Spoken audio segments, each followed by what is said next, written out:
नमस्कार मोर प्रिय दर्शक बंधु आज आम पलि आसीचु जेनटा कि आमर स्वर्गीगुड़ा गाँ ग्राम पंचायत गंडा मेहेर और ब्लॉक गोलामुंडा जिला कलाहांडी आउ से जगार गोटे आम देखा पाइलु भिन्न धारणर गोटे फल चाष जेनटा कि टबेरो चाष आ से चाषटा के बाहर देश आणिकी आमर कलाहांडी रे जेनटा कि माने सहरांचल गाँ गणारे जेन नहीं करी बिक्री करुचन आउ से आज्ञा के बहुत धन्यवाद। नुआ चाषटा आमर एरिया रे देखा मिलीचे आउ तांके नुआ चाष रे तांकर बेनिफिटटा काण अच्छे तो देखन आम जेन बगीचा रे अच्छू आमर जेन टबेरो चाष रो तो आपण माने देखन इने फल मन जेन फलीचे इने केते सुंदर दिशुचे आउ इने बहुत गाँ गंडा रे अनेक आम सहरांचल लोक भी आसिकरी ए जगह के देखबा लगी माने समस्त देखुचन आउ जानी पारचन तो से आज्ञाकर आमर जेन आज्ञा चाष करिचन से चाषी आज्ञा के टिक भेटमा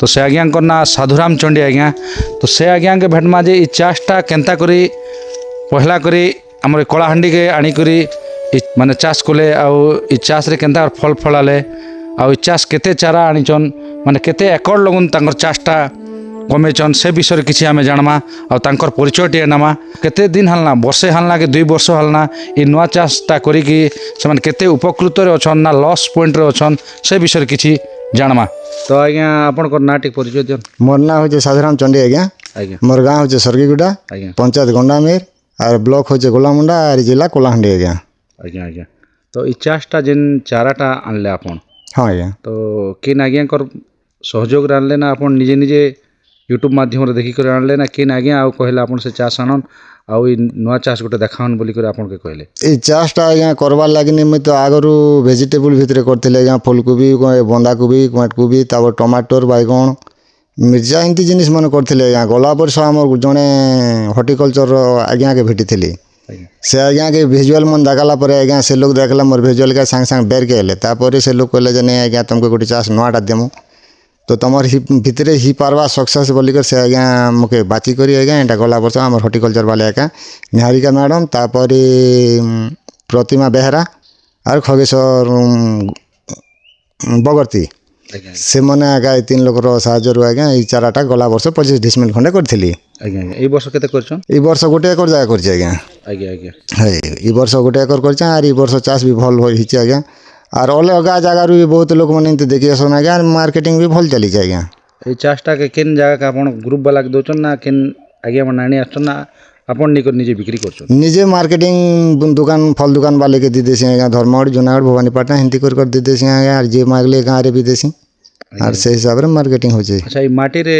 काना मिक्स करछन ना किन खत खुदा देछन से विषय खत बेले आज्ञा ऑर्गेनिक्स रे बेसी कर चली आज्ञा देसी खत बेले छेलनेड़ी तापरे सरसपड़िया लिमपिड़िया एटा मन के मिसी करिया डीपी टिके नॉर्मल देसु एकर के 5-7 किलो हिसाब रे ताके दी करी चाष के आरंभ करिछ आज्ञा है तो इने भल माने उत्पादन होचे आपन को चाष हां भल तो ये फल फूल भल लागि छै आज्ञा और भल मार्केटिंग भी भल चली जे और ये भल हवा फल रो गत तो भल आजे माने फल भी भल हवा बोली कर मोर भी आशा होचे आज्ञा आउ माने अनेक जेन चाषी भाई मन जेन देखि आसन ऐसत आज्ञा बहुत दूरिया रू ऐसत जूनागढ़ ऐसो तुम टाइम पड़ला बेले विषम कटक एरिया रू भी लोक मैंने ऐसत आज्ञा धर्मगढ़ ऐसो चाषी मैंने भी ऐसत खावा लोक मैंने भी ऐसत आज्ञा और देखी कर जासत नहीं करी भी जासत आज्ञा आउ ए माने नुआ चाष इटा देखि सला सहित और केन चाष कोना तो 2-4 बुंद करिछन हो ए बीट टिके कर जाए आज्ञा तापर कैप्सिकम गो 300 परा अच्छे डालिम टिके अच्छे बोरबोटी अच्छे टमाटर अच्छे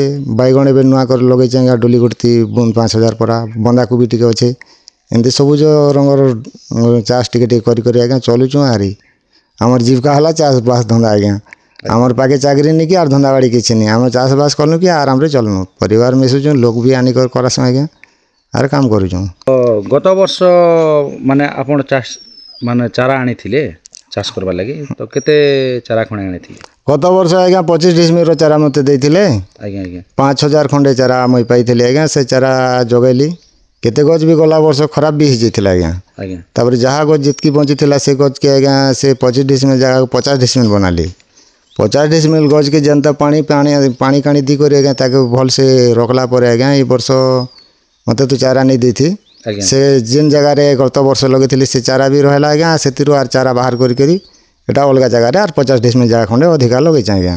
ସେ ଚାରା କେକା ହଁ ସେ ଗଛରୁ ଚାରା ବାହାରିଲା ପରେ ଆଜ୍ଞା ଏଇଟା ଅଲଗା ଗଛରେ ଏଇ ଜାଗାରେ ଆଜ୍ଞା ଟ୍ରାନ୍ସଫର କରାହେଇଛି। ଆଜ୍ଞା ଆଜ୍ଞା। ହୁଁ। ତ ଗତ ବର୍ଷ ଯେନ୍ଟା ମାନେ 3 ଦିନ 2 ଦିନ ଯେନ୍ ମାନେ କେତେ କେତେ ବାହାରୁଥିଲା ଆଉ ଏ ବର୍ଷ କେତେ ବାହାରୁଛି? ଗତ ବର୍ଷ ଆଜ୍ଞା 10ରୁ 15 କିଲୋ ଖଣ୍ଡେ ପର ଡେ ବାହାରୁଥିଲା ଆଜ୍ଞା, ଗୋଟେ ମାସ ପରା ବାହାରିଥିଲା। ଏ ବର୍ଷ ତ ଏଇଟା ଆରମ୍ଭ ହେଇଛି 2 ହପ୍ତା ଭିତରେ ଏକା ଆରମ୍ଭ ହେଇଛି ଆଜ୍ଞା। ଏବେ 20ରୁ 25 କିଲୋ ଭିତରେ ଦିନେ ଛଣା ଦିନେ ବାହାରୁଛି। ଆଜ୍ଞା ଆଜ୍ଞା। ହଇ ତ ଏଇଟା ବେଶୀ କରି ସହରାଞ୍ଚଳରେ ହଁ ସହରା ଅଞ୍ଚଳକେ ବହୁତ କରି ନେଉଛି ଆଜ୍ଞା। ଆର୍ ସେ ଜାଗାରେ ଏକା ମାର୍କେଟିଂ ଟିକେ ଭଲ ଅଛି। ଗାଁ ଭିତରେ ବି ଅଛି ଆଜ୍ଞା, ଟିକେ ନର୍ମାଲି ଅଛି। ଆଜ୍ଞା। ହଇ ତ ଇନର୍ ମାନେ ନୂଆ ଚାଷ ଗୋଟେ କରିଛନ୍ ବୋଲି ମାନେ ଆମର ସେ ଯେନ୍ ଅଫିସର ଆଜ୍ଞା ମାନେ ଏଇଟା ମାନେ ଦେଖି ଦୁଃଖ ଆସୁଛନ୍ କିନ୍ତୁ ଭଲ ମନ୍ଦ କିଛି ଆପଣ ଆଏସତ ଆଜ୍ଞା, ସେମାନେ ବି ବୁଲି ବୁଲି ଆଏସତ ମଝିନେ ଆର୍ ଦେଇକରି ଯାସତ ଆଜ୍ଞା। ଆର୍ ସବୁ ତ ଠିକ୍ ଅଛେ ଆଜ୍ଞା, ଯା ତାଙ୍କର ଦେଲା ଭିତରେ ମୋର ବି ମନ ଭଲ୍ ଅଛେ। ଆର୍ ଗୋଟେ ଯେହେତୁ ଗୋଟେ ଜିନିଷ ନୂଆ ଜିନିଷ ଗୋଟେ ଆମର ଜାଗାକେ ଆସିଛି ଆଜ୍ଞା, ଆର୍ ଲୋକର ବି ଭଲ ପାଇବାଟା ଭଲ୍ ଅଛେ ଆଜ୍ଞା। ବହୁତ ଲୋକମାନେ ବି ଦେଖି ଆସଛନ୍। ଆର୍ ଚାଲିଛେ ଏମିତି ନୂଆ ଜିନିଷ ତ ଆଜ୍ଞା, ସବୁ ଲୋକ ବି ସଡନଲି ଗାଁର ଲୋକ ତ ହେତେ ବି ଫଳର କେଁଟା ଅଛେ ଉପକାରିତା କାଁଟା ନେଙ୍ଗିଆ ସେ ସବୁ ବି ନେଇ ଜାଣବାର୍ତା ଆଜ୍ଞା।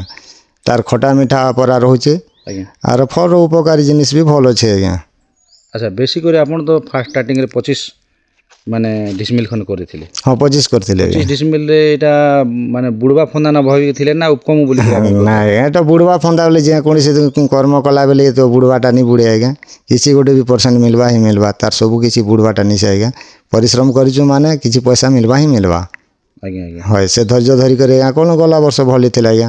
ଏ ବର୍ଷ ବି ବର୍ଷା ପାଗ ବହୁତ ଦିନ ଗଲା ବୋଲି ଟିକେ ଲାଷ୍ଟ ଆଡ଼େ ବାହାରିଲା ଆଜ୍ଞା। ଏ ବର୍ଷ ଜାନୁଆରୀରୁ ଫଲ ଫୁଲ ଟିକେ ଦେଇଥିଲା। ଆର୍ ଏବେ ଏକା 2 ହପ୍ତା ପରେ ହେଇଛି, 15 ଦିନ ଖଣ୍ଡେ ହବ ଆଜ୍ଞା ହାର୍ଭେଷ୍ଟିଂ ହେଉଛି। ଆଚ୍ଛା, କେନ୍ କେନ୍ ମାସେ ଏଇଟା ମାନେ ଫଲ ଫୁଲ ଏସି ଆଜ୍ଞା?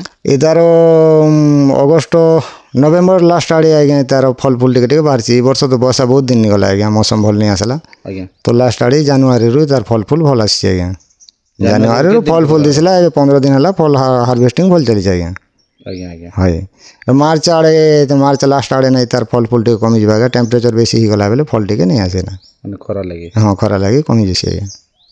ବହୁତ ସୁନ୍ଦର ଦିମାଗ ଲଗେଇକରି ଯେନ୍କି ଚଣ୍ଡୀ ଆଜ୍ଞା ତାଙ୍କର ଟବେର ଚାଷଟା କରିଛନ୍ ଆଉ ବହୁତ ଖୁସି ଲାଗ୍ଲା। ନୂଆ ଚାଷଟାଏ ଆମର କଳାହାଣ୍ଡିରେ ଦେଖେଇଛନ୍ ଆଉ ସେ ଚାଷରେ ବି ବହୁତ ଜାଗାକେ ଯେନ୍ଟା ଫଲ ମୂଲ ଯାଇକରି ମାନେ ନାଁ ସୃଷ୍ଟି କରିଛେ, ଯେନ୍ଟାକି ସ୍ୱର୍ଗୀଗୁଡ଼ା ଆଉ ଆମ ଗଣ୍ଡାମେର ପଞ୍ଚାୟତର ଫଲମୂଲ ବୋଲିକାର ଏନ୍ତା ଲୋକ ଜଣେ ଅଛନ୍ ବୋଲିକରି ବେଶ ତାଙ୍କର ପରିଚୟ ସୃଷ୍ଟି କରିଛନ୍। ତ ଆମେ ଆଉ ଜଣେ ଆଜ୍ଞା ବି ଆମର ଯେନ୍ଟାକି ଚାଷକେ ଦେଖ୍ବାର୍ ଲାଗି ଆସିଛନ୍, ଆପଣମାନେ ଦେଖିପାରୁଥିବେ। ତ ତାଙ୍କର୍ ଠାରୁ କିଛି 2 ପଦ ଆମେ ଶୁଣମା। ଆଉ ଏଇ ଚାଷଟା ଯେତେ ସୁନ୍ଦର ହେଇଛେ ଦେଖ୍ବାର୍ ଲାଗି ବି ମାନେ ଆକୃଷ୍ଟ କରୁଛେ ଆଉ ଭଲ୍ ଲାଗୁଛେ। ଗୋଟେ ନୂଆ ଚାଷ ତ ସେ ଆଜ୍ଞା ବି ଜଣେ ଆମର ଚାଷକେ ଦେଖି ଆସିଛନ୍, ତାଙ୍କର୍ ଠାରୁ 2 ପଦ ଆମେ ବୁଝମା ଆଉ ତାଙ୍କର ପରିଚୟ ଟିକେ ବି ଜାଣମା। କେତେ ଦୂରରୁ ଆସିଛନ୍, କେନ୍ ଗାଁରୁ ଆସିଛନ୍ ସେ ବିଷୟରେ କିଛି ଜାଣମା। ତ ଆଜ୍ଞା ଆପଣଙ୍କର ପରିଚୟ ଟିକେ। ଆଜ୍ଞା ମୋର ନାଁ ରୋମାଞ୍ଚଳ ହେରନା, ଆଜ୍ଞା। ଦାଉରିପଦର ଗ୍ରାମ, ବୋଡ଼େନ ପଞ୍ଚାୟତ, ଧର୍ମଗଡ଼ ବ୍ଲକ, କଳାହାଣ୍ଡି ଡିଷ୍ଟ୍ରିକ୍ଟ। ଆଜ୍ଞା ଚାଷ ଯେନ୍ ଦେଖି ଆସିଛନ୍ ତ ଆଜ୍ଞା। କେତେ ଖୁସି ଲାଗୁଛି ଆପଣଙ୍କୁ? ଆଜ୍ଞା ଏଇଟା କହିଲେ ତ ନେଇ ସରେ, ବହୁତ ବଡ଼ ମାନେ ବହୁତ ଖୁସି ଲାଗ୍ସି। ଏଇଟା ଗୋଟେ ବହୁତ ସହରାଞ୍ଚଳ ମନ୍ତି ଏଇଟା ମାନେ ବିଖ୍ୟାତ ଅଛେ। ଫେର୍ ଗୋଟେ ଗାଁ ଗହଲିରେ ଏଇ ଚାଷ ଗୋଟେ କରିଛନ୍ ଆର୍ ଆମେ ଦେଖବାର୍କେ ପାଉଛୁଁ, ବହୁତଟେ ଖୁସି ଲାଗ୍ସି ଆଜ୍ଞା। ମୁଇଁ ଟିକେ ଦୂରରୁ ଦେଖି ଆସିଛେ, ଖାସ୍ କରି ଇ ଚାଷକେ ଦେଖ୍ବାର୍ ଲାଗି କେତେ କିଲୋମିଟର ପାଖାପାଖି 30 କିଲୋମିଟର ଦୂରରୁ ଆସିଛେ ଆଜ୍ଞା। ଆଜ୍ଞା ଆଜ୍ଞା। ଆଜ୍ଞା ଆପଣ ବି କାଣା ଆପଣଙ୍କ ମାନେ ମନ ଭିତରେ କାଣା ଆଜ୍ଞା ଆଜ୍ଞା ସୋଚିଛନ୍ କି? ଆଜ୍ଞା ଏନ୍ତା ବି ଏଇଟା ଗୋଟେ କିଛି ଯେହେତୁ ଷ୍ଟ୍ରବେରୀ ଗୋଟେ ହେଲା, ଏଇଟା ସୁପର ଫୁଡ଼ରେ ମାନା ଯାଇସି। ତ ମୁଇଁ ବି ଆଗାମୀ ଦିନରେ ଚାଷ କରମି ବୋଲିକରି ଇଚ୍ଛୁକ ଅଛେ। ସେଥିର୍ଲାଗି ବୋଲି ଆଜ୍ଞା ଆଜ୍ଞାଙ୍କର ପାଖ୍କେ ଆସିଛେଁ ଟିକେ ସାକ୍ଷାତ କରବାର୍ ଲାଗି। ତାର ବାଦ ଆସିଲି ନିଜେ ଫଲ ଫାର୍ମରୁ ଛିଡ଼ିକରି ଖାଇଲି ଆର୍ ଯାର ଯେନ୍ ଟେଷ୍ଟଟା ରହୁଛେ ଆଜ୍ଞା ଆଜ୍ଞା। ଭାରି ଟେଷ୍ଟି ରହୁଛେ, ନିଆରା ରହୁଛେ। ଆଗରୁ ବି ଖାଇଥିଲି ମୁଇଁ, ଯେନ୍ତାକି ବାହାର ଷ୍ଟେଟ୍ ମନ୍ତିନା ଏଇଟା ବହୁତ ଭଲ ବିକ୍ରି ବି ରହିସି, ସେନ ଖାଇ ବି ଥିଲି, ଜାଣିଥିଲି। ତ ଯାର ଫଳରେ କି ଏଇ ଚାଷକେ ଦେଖିକରି ମୁଇଁ ଆକର୍ଷିତ ହେଇଛେ ଆଜ୍ଞା। ଆଗାମୀ ଦିନରେ ମୁଇଁ ବି ଚାଷ କରମି ବୋଲିକରି। ଫଲ ଆପଣ ତ ଛିଡ଼େଇ କରି ଖେଲ ଆଜ୍ଞା କେନ୍ତା ଲାଗୁଛି? ବହୁତ ବଢ଼ିଆ ଲାଗୁଛେ ସାର୍। ମାନେ ଖଟା ଖଟା ଟିକେ। ଖଟା ବି ଅଛେ, ମିଠା ବି ଅଛେ। ହଁ ବହୁତ ବଢ଼ିଆ ଟେଷ୍ଟି ରହୁଛେ। ଆଜ୍ଞା ଆଜ୍ଞା। ଏଇଟା ଫାଷ୍ଟ କରି ଆପଣ ଏଇ ଆମର ଏଇ ଅଞ୍ଚଳରେ ଦେଖିଛନ୍ ନା ଆଉ ଆଗେ କେନ୍ ଜାଗା ମୁଇଁ ବାହାରରେ ଖାଇଥିଲି ସାର୍। ନାଇଁ ଦେଖିଛନ୍ତି? ମାନେ ଚାଷଟା ମୁଇଁ ହଉଛେ କେନ୍ ନ, କିନ୍ତୁ ଆମର ଇଲାକାରେ ନେଇ ଦେଖିଥି। ମୋର ଜୀବନରେ ଏଇଟା ମୁଇଁ ଫାର୍ଷ୍ଟ ଟାଇମ୍ ଚାଷ ଦେଖୁଛେଁ, ଆଜ୍ଞା ସେଟା ଫେର୍ ମୋର ନିଜର ଇଲାକାରେ। ଆଜ୍ଞା ଆଜ୍ଞା ଆଉ ଗୋଟେ ଚାଷ ନେଇ ଆଜ୍ଞା ସେ ଆଜ୍ଞା କେ ମୁଁ ଧନ୍ୟବାଦ ଦେବି ଗୋଟେ ଚାଷୀ କରି ଷ୍ଟ୍ରବେରୀ କରିଛନ୍ ତେନେ ଗଲା ବିଟ୍ କରିଛନ୍ ଟିକେ ଗାଜର ବି ଦେଖିଲି ବାଇଗଣ ବି କରିଛନ୍ କ୍ୟାପ୍ସିକମ୍ କରିଛନ୍ କିଛି ଡାଲିମ ବି ଅଛେ ତାର ବାଦ ବରବଟି ଟମାଟୋ ଆଜ୍ଞା ବହୁତ ବଢ଼ିଆ ଲାଗଲା ଏନ୍ତା ଚାଷୀ ଗୋଟେ ଗୋଟେ ସବୁ ଗାଁରେ ରହିବାର ବହୁତ ଜରୁରୀ ଆଜିର ଡେଟ୍ରେ ଯାର ଫଳରେ କି ଆମେ ତାଜା ଖାନାଟା ଖାଇ ପାରମା ଆଜ୍ଞା ଆଜ୍ଞା ବାହାରୁ ଆସୁଛି କେବୁ କାଣା ହେଇଛି କାଣା ଦେଇଛନ୍ ଆମେ ନେଇ ଜାଣିପାରୁ ଏ ଲୋକ ବହୁତ କମ୍ ମାନେ କୀଟନାଶକ ୟୁଜ୍ କରୁଛନ୍ ସେ ଜୈବିକ ପଦ୍ଧତିରେ କିଛି କରୁଛନ୍ ତାଙ୍କର ସାଙ୍ଗେ ମୁଇଁ ଡିସ୍କସ୍ କରୁଥିଲି ତ ବହୁତ ବଢ଼ିଆ ଲାଗଲା ଆଜ୍ଞା ଆସିକରି ମୁଇଁ ବହୁତ ଖୁସି ମାନେ ଲାଗୁଛି ଏଇ ଜାଗାକେ ଆସିକିନା ଆଜ୍ଞା ଆଜ୍ଞା ଆଜ୍ଞା ତ ବହୁତ ଧନ୍ୟବାଦ ଆଜ୍ଞା ଯାହା ହଉ ଆପଣ ଚାଷ ଦେଖି ଆସିଲେ ଆଉ ଆମର ଚ୍ୟାନେଲ୍ ମାଧ୍ୟମରେ ଯେନ୍ ଦୁଇ ପଥ କହିଲେ ସେଥିଲାଗି ଆପଣଙ୍କୁ ଅନେକ ଅନେକ ହଁ ଆପଣଙ୍କୁ ବି ଧନ୍ୟବାଦ ଧନ୍ୟବାଦ ସାର୍ ଆଜ୍ଞା ଆପଣ ମୋର ବାଇଟ୍ ନେଇଥିବାରୁ ଆଜ୍ଞା ଆଜ୍ଞା ଆଜ୍ଞା